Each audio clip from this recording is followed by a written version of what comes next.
흑당 친구들 반갑습니다. 흑임자 쌤이에요. 오늘은 세계 4대 문명 중에서 인도 문명에 대해서 같이 이야기해 보도록 하겠습니다. 자, 친구들, 인도 문명은 무슨강 유역에서 탄생한 문명이다. 그렇죠. 인도의 인더스강 유역에서 탄생한 문명이라는 거 잘 기억하기 바랍니다. 자, 여러분, 인도에 가면 크게 두 개의 강이 있죠. 자, 이렇게 사람의 얼굴에 팔자주름처럼, 자, 이쪽이 인더스 강이고요. 자, 이쪽이 겐지스 강이 있습니다. 자, 그러면 이 인도 문명을 우리가 인더스 문명이라고도 하는데, 여기에서 알 수 있듯이 인도 문명은 무슨 강 유역에서 탄생을 했다? 그렇습니다. 이 인더스강 유역에서 탄생했다는 거 기억하기 바랍니다. 자, 그러면 정리를 해볼까요? 인도 문명은 무슨 문명이라고도 한다?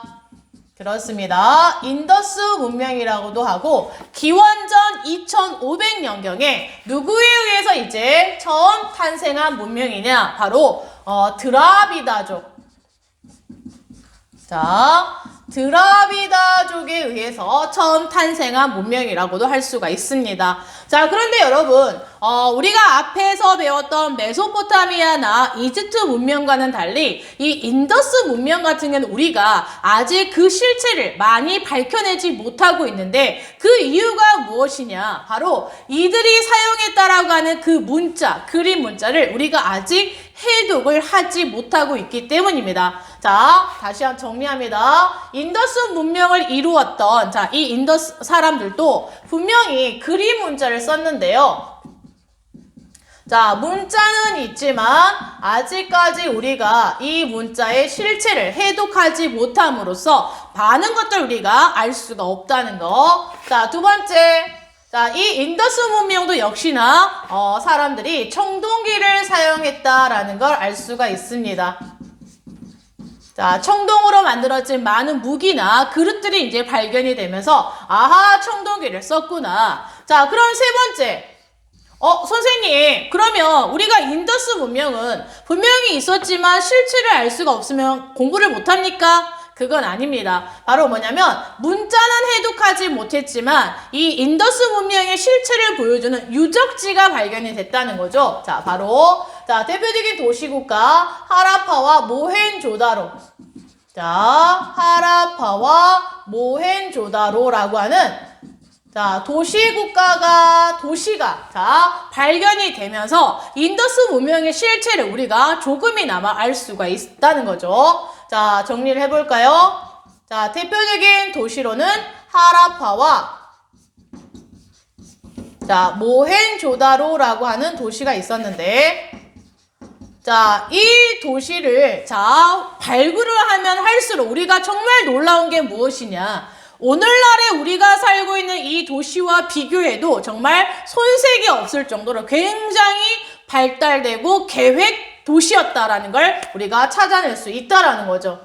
자, 하라파와 모헨조다로를 통해서 인더스 문명 지역에 상당히 발달된 계획 도시가 있었구나. 무엇을 통해 알 수가 있느냐? 이 두 개의 도시들이 계획 도시였다라는 걸 우리가 어떻게 알 수가 있다? 자, 이 두 지역은 이 도시들이 집을 만들 때 벽돌로 지었대요. 벽돌. 자, 단순히 흙이 아니라 흙을 구워서 만든 벽돌로 집을 지었다라고 하는 것과 공중 목욕탕. 자, 한 번에 몇백 명이 같이 들어갈 수 있는 공중 목욕탕 시설이 있었다는 겁니다. 자, 그래서 이제 많은 역사학자들은 이 공중 목욕탕이 아마도 신에게 제사를 드리기 전에 어떤 몸을 정결하게 하기 위한 의식을 치렀던 곳일 것이다 라고 추측을 하고 있습니다. 또 하나 창고도 보이고요. 그 다음에 수로 시설이 있었다는 굉장히 놀라운 자, 점을 찾아볼 수가 있는데, 여러분, 이 수로라고 하는 건 이제 물이 지나다니는 길인데, 하수 처리장, 그러니까 쉽게 말하면, 더러운 물을 처리하는 하수도가 있었다라는 걸 통해서 굉장히 발달된, 문명을 갖고 있는 사람들이었구나라는 걸 알 수가 있다는 거죠. 자, 그래서 이 인더스 문명은, 자, 이 하라파와 모헨조다로가 주로 출제가 되니까 친구들 잘 기억하기 바랍니다. 자, 그리고 이제 마지막으로, 자, 이 인더스 문명 지역에서 이제 뭐가 발견이 됐냐면 도장이 발견이 됐습니다. 도장. 자, 그거를 이제 인장이라고도 하는데 여러분, 뿔이 달린 자, 뿔이 하나 달린 이제 동물 모양의 자, 선생님이 잘 못 그리긴 하지만 동물 모양의 이제 이런 도장이 이제 인더스 문명 지역에서 사용이 됐는데 웬일입니까? 이 인더스 지역에서 사용이 되었던 이 인장이 어디에서도 똑같이 발견이 됐냐면 메소포타미아 지역에서도 이 도장이 발견이 됐다는 겁니다. 자, 그러면 이 친구들 이걸 통해서 우리는 무엇을 알 수가 있다?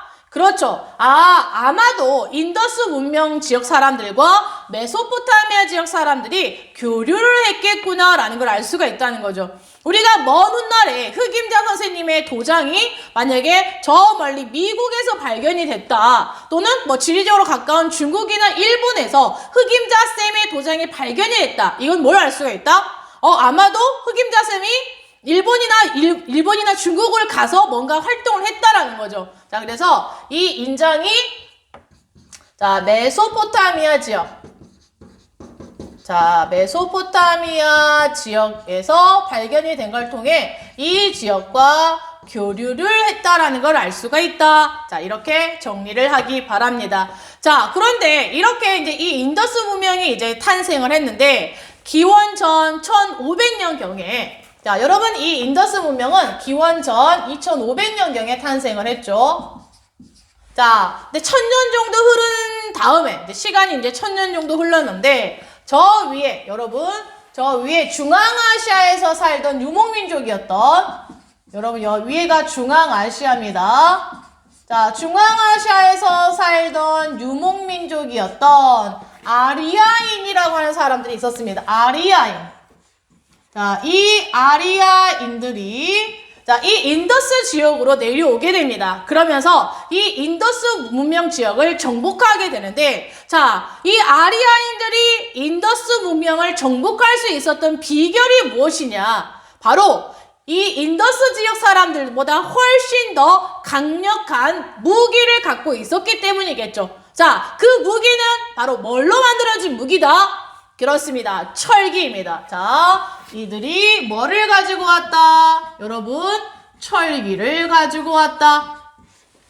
자, 그래서 BC 1500년경에 이들은 인더스 지역을 정복을 했고요. 이들은 더 나아가서 자, 기원전 1000년경이 되면은 어디강 유역까지 진출을 하게 되느냐? 여러분, 여기가 겐지스 강 지역입니다. 겐지스강 유역까지 진출을 하게 되면서 아리아인들이 자, 인도의 북부 지역을 다스리게 되었다는 겁니다. 자, 그러면 이 아리아인들이 인더스 지역을 정복하고 겐지스강으로 진출한 이후에 인도에서는 이제 어떤 특징들이 나타나는지 같이 정리해 보도록 하겠습니다. 아리아인의 이동.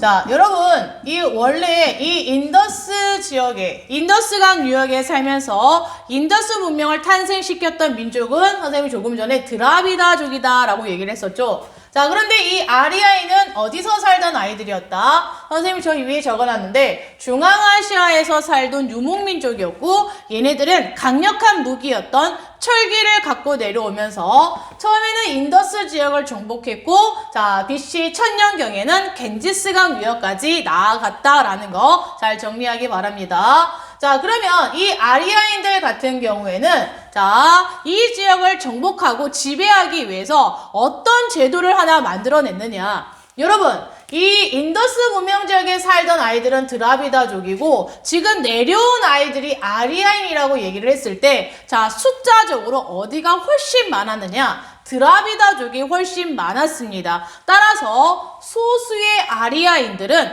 다수의 드라비다족을 통치하고 지배하기 위해서 강력한 신분 제도였던 카스트 제도를 만들어내게 됩니다. 자, 카스트 제도. 자, 카스트 제도는 뭐가 된다? 여러분, 신분 제도입니다. 자, 인도 사회를 규정짓는 신분 제도. 자, 지금은 카스트 제도가 없어졌다고 하지만 여전히 인도 사회에서 큰 영향을 끼치고 있는 게 카스트 제도죠. 자, 신분 제도로서 사람을 자, 몇 개의 신분으로 구분하느냐? 4개의 신분으로 구분을 하고 있습니다. 자, 가장 위에가 제사장인 브라만이 됩니다. 자, 성직자 신분인 브라만, 그 다음이 크샤트리아. 자, 크샤트리아고요. 자, 이들은 왕족이라든지 군인들이 이 크샤트리아에 해당이 됩니다. 자, 세 번째 신분이 바이샤라고 하는 계층인데 이 바이샤들은 농업이라든지 상업에 종사하는 사람들이고요. 가장 마지막이 수드라라고 하는 자, 천민들이 되겠습니다. 자, 여기에서는 여러분이 주목할 사람들은 여기 있는 브라만이라고 하는 사람들인데 이들은 성직자입니다. 성직자. 자, 이들은 성직자로서 왕족보다도 훨씬 더 자, 신분이 높은 자, 계층에 속해 있죠. 자, 특히 이들은 자신들의 어떤 권위를 유지해 나가기 위해서 종교를 하나 만들어내게 되는데 자, 그 종교가 바로 브라만교입니다. 자, 굉장히 종교 어떤 그 제사의식을 복잡하게 만들어서 자기들만 이걸 할 수 있는 사람이다 라고 하면서 자신들의 권위를 정당화시켰고 권위를 유지시켜 나가게 됩니다. 자, 이 브라만교라고 하는 종교를 탄생시켰고 이 브라만교의 경전을 우리가 뭐라고 얘기하냐면 베다라고 합니다. 베다. 자, 경전입니다. 경전. 자, 우리 그런 거 있잖아요. 여러분, 교회, 자, 크리스트교의 경전을 성경이라고 하고, 그 다음에 불교의 경전을 불경이라고 하듯이, 브라만교의 경전을 베다라고 한다는 거. 자, 그래서 이렇게 아리아인들이 이동해 오게 되면서 인도에 자, 굉장히 크게 영향을 끼치고 있는 카스트 제도를 만들어냈는데, 카스트 제도를 만든 이유는 뭐다? 선생님이 조금 전에도 이야기했다시피 소수의 아리아인들이 다수의 드라비다족을 지배하고 통치하기 위해서 만들어낸 신분 제도라는 거 잘 기억하기 바랍니다. 자, 오늘 이렇게 해서 자, 세 번째 인도 문명에 대해서 함께 공부를 해 보았습니다.